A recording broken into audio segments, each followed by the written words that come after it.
आपके जीवन पर वास्तुशास्त्र का शुभ और अशुभ प्रभाव।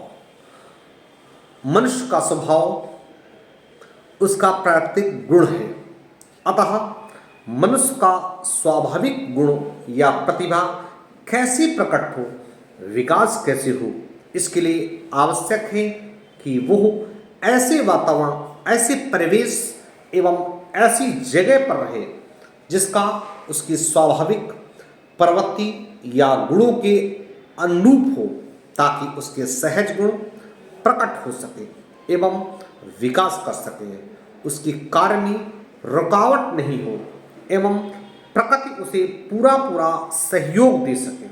क्योंकि प्रत्येक व्यक्ति का शरीर ऊर्जा का केंद्र होता है एवं वो जहाँ भी रहता है, जहाँ भी जाता है, वहाँ के निवासियों की भवन वस्तुओं को अपनी ऊर्जा होती है, और यदि उस स्थान अथवा निवास की ऊर्जा उस मनुष्य के शरीर की ऊर्जा से ज़्यादा संतुलित हो तो उस स्थान से विकास होता है, शरीर से स्वस्थ रहता है, सही निर्णय लेने की क्षमता, सोचा हुआ कार्य पूर्ण करने की क्षमता रखता है, लक्ष्य प्राप्त करने में सफलता प्राप्त करने में उत्साह बढ़ता है, धन की प्राप्ति होती है जिससे समृद्धि होती है। किंतु वास्तु दोष होने एवं उस स्थान की ऊर्जा संतुलित नहीं होने से अत्यधिक मेहनत करने पर सफलता भी नहीं मिलती है। अनेक प्रकार की व्याधियों तथा रोगों का आप शिकार हो जाते हैं, आप अपयश एवं हानि उठानी पड़ती है। वास्तु सही रूप से जीवन जीने की एक कला है तथा जन्म के बाद कार्यस्थल है, अतः मनुष्य वास्तुशास्त्री नियमों का अनुसार निर्माण करे, निवास करे तो बाधारहित सफलता प्राप्त की जा सकती है। क्योंकि वास्तुशास्त्र एक विशाल, प्राचीन, वैज्ञानिक जीवन शैली है। वास्तु विज्ञान समझ तो है ही, साथ ही साथ वास्तु का संबंध ग्रह नक्षत्रों एवं धर्म से है। ग्रहों के अशुभ होने पर, वास्तु दोष होने पर मनुष्य को भयंकर परिणाम भुगतने पड़ते हैं।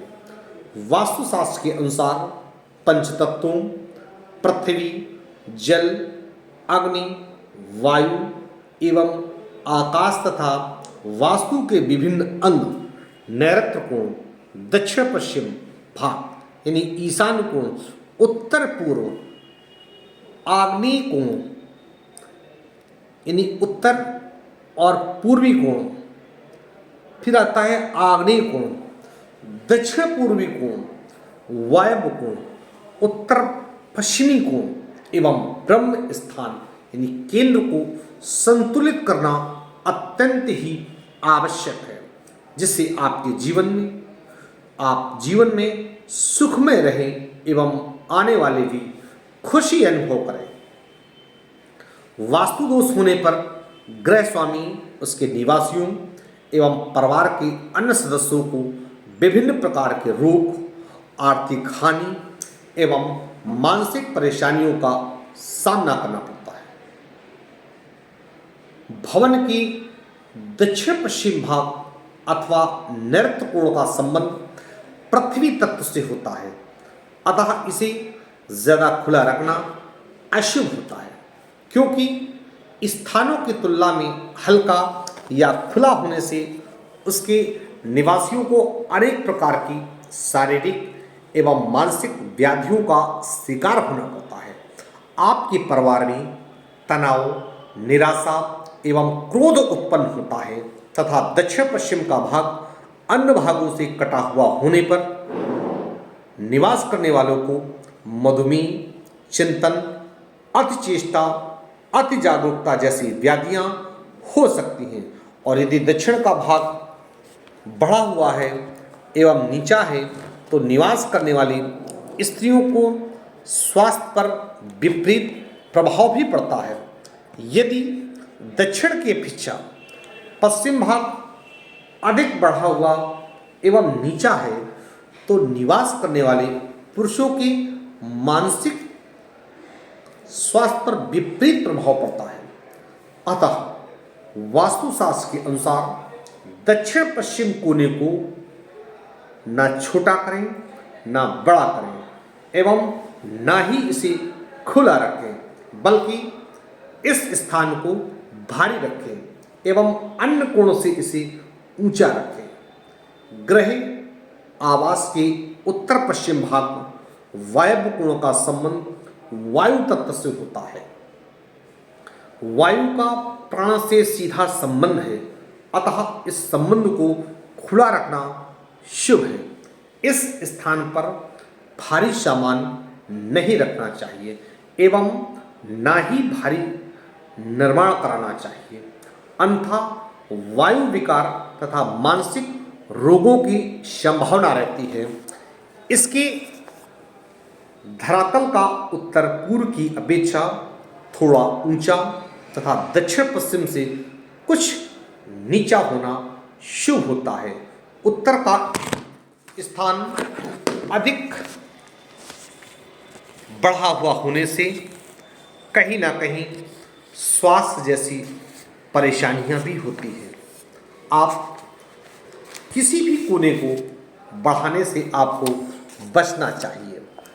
जिनके यहाँ पर उत्तर पश्चिम ज़्यादा बढ़ जाता है वहाँ पर आप देखेंगे वहाँ रहने वालों की स्त्रियों को त्वचा संबंधी परेशानी जैसे एक्जिमा, एलर्जी आदि होने का भय रहता है। उत्तर की अपेक्षा पश्चिम का स्थान अधिक बड़ा होने से पुरुषों को शारीरिक व्याधियां होने की आशंका रहती है। आप गौर करेंगे भवन के उत्तर पूर्व भाग यानी ईशान कोण का संबंध जल तत्व से है और ये स्थान ज़्यादा भारी होने से अनेक प्रकार की व्याधियां होती हैं, यानी जल तत्व का संतुलन बिगड़ जाता है। अतः उत्तर पूर्व भाग को जितना हल्का एवं खुला रखें उतना ही शुभ है और इस स्थान पर रसोई का निर्माण नहीं करना चाहिए, अन्यथा उदर जनित रोगों को एवं बीमारियों को एवं परिवार के सदस्यों में तनाव की संभावना ज़्यादा रहेगी। इस स्थान पर भूमिगत जल भंडारण हो या घर में होने वाली जलापूर्ति की पाइपलाइन उत्तर पूर्व दिशा में यानी इसी दिशा में हो तो ये शुभ है। यदि आपके परिवार में कोई सदस्य बीमार है तो उसे ईशान कोण की ओर मुख करके औषधि का सेवन कराने से वह व्यक्ति जल्दी ठीक हो जाता है। भवन का ईशान कोण कटा हुआ नहीं होना चाहिए, बल्कि वहाँ निवास करने वालों को रक्त विकार से ग्रस्त होना पड़ता है। स्त्रियों को यौन रोग भी हो सकता है। प्रजनन क्षमता का भी दुष्प्रभाव होता है, यानी प्रजनन क्षमता दुष्प्रभावित होती है। ईशान कोण में यदि उत्तर भाग ऊंचा है तो उस परिवार की स्त्रियों के स्वास्थ्य पर बुरा असर पड़ता है।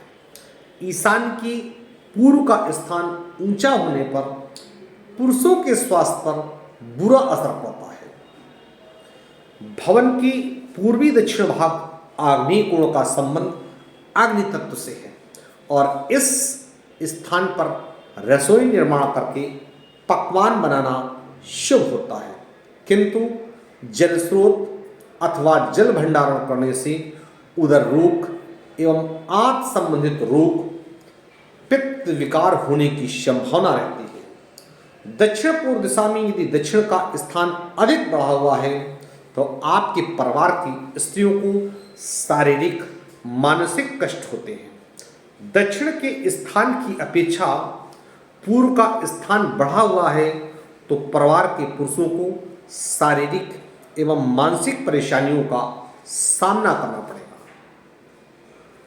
वास्तुशास्त्र के अनुसार भवन के मध्य केंद्र स्थान यानी ब्रह्म स्थान को अत्यंत ही महत्वपूर्ण माना गया है, जिसका संबंध आकाश तत्व से होता है। ब्रह्म स्थान का वही महत्व है जो मनुष्य के शरीर में नाभि का होता है।